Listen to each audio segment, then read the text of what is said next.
ASM info viewers அனைவருக்கும் வணக்கம். நான் டாக்டர் நித்யா, சித்தா ஃபிசிஷியன். தலைவலி, சைனசைட்டிஸ் இது வந்து சித்த மருத்துவத்தில் பீனிசம் அப்படின்னு சொல்லுவோம். தலைவலி இருக்குது, சைனசைட்டிஸ் இருக்குது, இதனால் தலை பாரமாகவே இருக்குங்க எனக்கு அப்படின்னு நிறைய பேர் சொல்லுவோம். அதை தொடர்ந்து காது சம்பந்தப்பட்ட பிரச்சனைகள், காதில் கொஞ்சம் கொஞ்சமாக அந்த கேட்கும் திறன் எனக்கு குறைஞ்சிக்கிட்டே வருது. இது எல்லாமே கபம் தொடர்பாக வரக்கூடிய பிரச்சனைகள் அப்படின்னு சொல்லலாம். கபம் அப்படின்னா நம்ம உடலை அந்த குளிர்ச்சித்தன்மை அதிகரிக்கும்பொழுது அது வந்து நமக்கு கபமாக மாறுது. ஸோ இது கபம் அப்படின்னு சொல்லும்பொழுது நமக்கு தொண்டை பகுதியிலோ நுரையீரல் பகுதியிலோ அதிகமான இந்த சளி தொந்தரவுகளை, உடலுக்கு வந்து அதிகமான குளிர்ச்சி ஏற்பட்டுச்சுன்னா வரக்கூடிய பிரச்சனைகள் சொல்கிறோம்.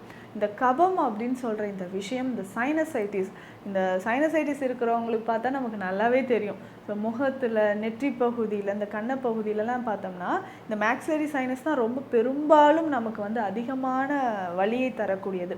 இந்த ஃப்ராண்டல் சைனஸ் அப்படின்னு சொல்லக்கூடியதும் அங்கே நமக்கு இன்ஃபெக்ஷன் ஏற்பட்டுச்சுன்னா முன்னேற்றியில் நமக்கு இந்த புருவம் ஸ்டார்ட் ஆகுது இல்லையா, அந்த இடத்துல ரொம்ப பெயின் இருக்கும். ஸோ இந்த மேக்ஸிலரி சைனஸில் வந்து இன்ஃபெக்ஷன் இருக்கும்போது இந்த கண்ண பகுதியில், மூக்குக்கு 2 பகுதியிலையும் நமக்கு அதிகமான வலியை வந்து ஏற்படுத்துது. இந்த சைனசைட்டிஸோடு சேர்த்து நமக்கு உடல் வலியும் இருக்குதுன்னு வச்சுக்கோங்களேன். அப்போது நம்ம உடலில் வாதம் அதிகரிக்கும்போது கபமும் அதனோட சேர்ந்துச்சுன்னா உடல் வலி தாங்க முடியாமல் இருக்கும். ஒரு சிலருக்கு இது காய்ச்சலாக மாறுவதற்கும் வாய்ப்பு இருக்குது. ஸோ இந்த மாதிரி தொடர்ந்து உடல் வலி இருக்குது, சைனஸ் இருக்குது அப்படின்னா நம்ம என்ன பண்ணலாம்? முக்கியமாக தவறாமல் இந்த தைலத்தை பயன்படுத்தி நம்ம குளியல் எடுத்துக்கும்போது கொஞ்சம் கொஞ்சமாக நமக்கு உடல் வலி, இந்த கபம் தொடர்பான சைனசைட்டிஸ் பிரச்சனைகள் நமக்கு குணமாக ஆரம்பிக்கும். இதுதான் துளசி தைலம் அப்படின்னு சொல்கிறோம். ரொம்ப எளிமையாக இதை நம்ம வந்து வீட்டிலே ரெடி பண்ணிக்கலாம்.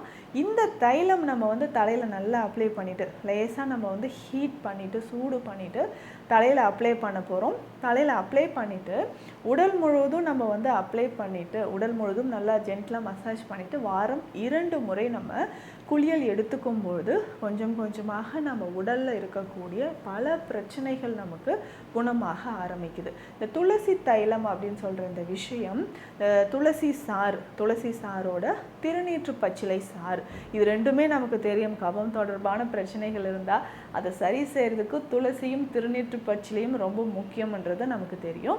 ஸோ இந்த துளசி திருநீற்று பச்சிலை சாறு நம்ம தேவையான அளவுக்கு எடுத்து வச்சுக்கணும். ஸோ இது ரெண்டுமே நல்லெண்ணெயில் நம்ம சேர்த்துக்கணும். ஸோ இதனோட வந்து பார்த்தோம்னா துளசி சாறு எவ்வளோ எடுத்தோமோ அதே அளவுக்கு பசும்பால் இதனோட சேர்த்து எடுத்துக்கணும்.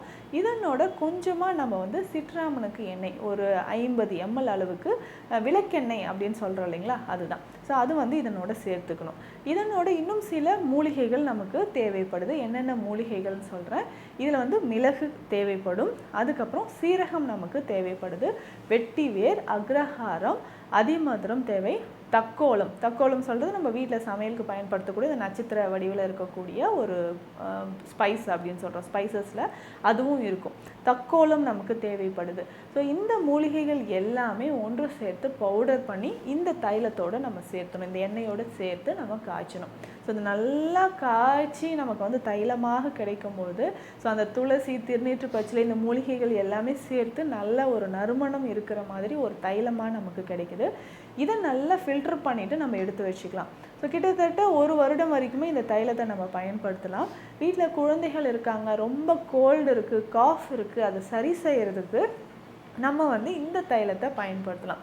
ஸோ காலையில் எந்திரிச்சோடனே நல்லா இது லேசாக ஹீட் பண்ணிவிட்டு இந்த தைலம் வந்து தலையில் நல்லா அப்ளை பண்ணிடணும். அப்ளை பண்ணதுக்கப்புறம் நெஞ்சு பகுதியில், முதுகு பகுதியில் எல்லாமே லேசாக நம்ம தேய்ச்சிட்டு அதுக்கப்புறம் வெந்நீரில் குளிச்சுக்கிட்டே வரணும்.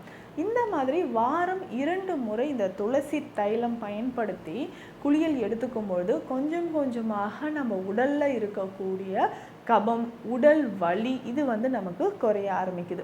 ஸோ இதுக்கப்புறம் நமக்கு சைனசைட்டிஸ் இருக்குன்னா வேறு என்னென்ன உணவு முறைகள் நம்ம எடுத்துக்கலாம்? இந்த சைனசைட்டிஸ் இருக்கிறவங்களுக்கு பெரும்பாலும் நேசல் டீவியேஷன் அப்படின்ற பிரச்சனை இருக்கும்.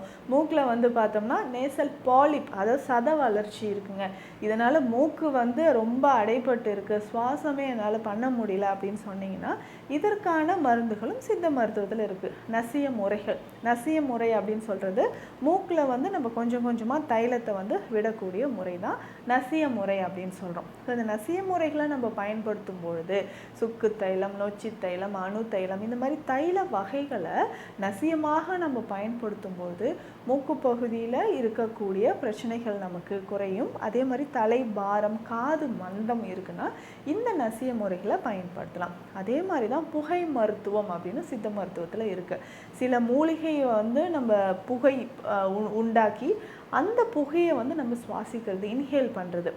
பேசிக்காக பார்த்தோம்னா நம்ம வந்து மஞ்சள் கொம்பு இருக்குது இல்லைங்களா, அதை வந்து விளக்கில் சுட்டு லேசாக அந்த புகையை வந்து சுவாசிக்கும்பொழுது ஒரு 3 to 5 நிமிடங்கள் வரைக்கும் அந்த புகையை வந்து நம்ம லேசாக சுவாசிக்கும்பொழுது தலைவலி, தலை பாரம் இது வந்து நமக்கு குறைய ஆரம்பிக்குது. அதே மாதிரி தான் ரொம்ப வந்து நமக்கு ரொம்ப தலைவலி இருக்குது, நேசல் பாலிப் இருக்குது, மூக்கில் சதை வளர்ச்சி இருக்குன்னா மிளகு புகையை நம்ம பயன்படுத்தலாம்.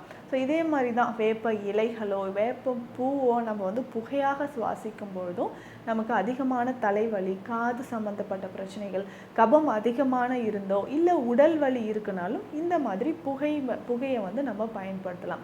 ஸோ இதையும் தாண்டி இன்னும் நிறைய சித்த மருந்துகள் இருக்குது. ஸோ குழந்தைகளுக்கு இந்த மாதிரி தலை நீரேற்றம் இருக்குது, சைனசைட்டிஸ் இருக்குன்னா ஆடாதோடை மணப்பாக நம்ம பயன்படுத்தலாம். இது வந்து ஒரு 5 ml அளவுக்கு எடுத்து வெந்நீரில் கலந்து நம்ம குடிச்சிக்கிட்டே வரணும். ஸோ இந்த மாதிரி குடிக்கும்பொழுது கொஞ்சம் கொஞ்சமாக நம்ம உடலில் நிறைய மாற்றங்கள், அது கபம் தொடர்பாக இந்த தலைவலி, இந்த ஒற்றை தலைவலி இருந்தாலும் இது எல்லாமே நம்ம ஃபாலோ பண்ணிக்கலாம். ஸோ சைனசைட்டிஸ் இருக்குது, நீர்ப்பீனிசம் அப்படின்னு சொல்கிறோம்.